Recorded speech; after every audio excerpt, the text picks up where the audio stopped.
మామిడికాయ, కరివేపాకు, సన్నగా గరుక్కున్న పచ్చిమిర్చి. ఫస్ట్ నేను ఎర్రపప్పు నానబెట్టుకున్నా గాయస్. ఫస్ట్ స్టవ్ ఆన్ చేసి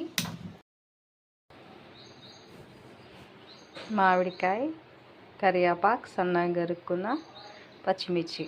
ఫస్ట్ నేను ఎర్రపప్పు నానబెట్టుకున్నా గాయస్. ఫస్ట్ స్టవ్ ఆన్ చేసి నెక్స్ట్ ఇది కరివేపాకుని యాడ్ చేసుకుందాం గాయస్. ఇందులో యాడ్ చేసుకున్నాక నెక్స్ట్ పసుపు, కొంచెం పసుపు, ఉప్పు,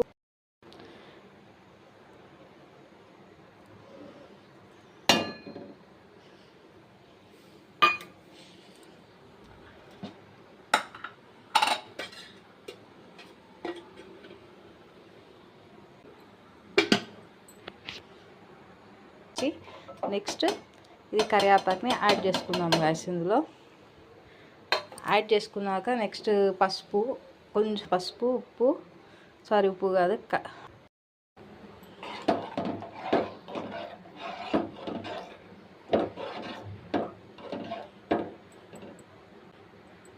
ఒక బాయిలింగ్ వచ్చింది గాయస్. బాయిల్ అయింది పప్పు.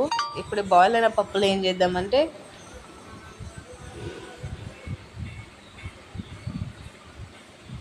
తాలింపు వేసుకుందాం గ్యాస్. తాలింపు అంటే మీకు తెలుసు కదా గ్యాస్, ఎండుమిర్చి, గార్లిక్, కరివేపాకు, జీలకర్ర. ఫస్ట్ అయితే మనం జీలకర్ర వేసుకుందాం గ్యాస్. ఆయిల్ హీట్ అయ్యాక జీలకర్ర వేసుకున్న తర్వాత కొంచెం ఫ్రై అయ్యాక మనం ఇది ఎండుమిరపకాయ వేసుకుందాం.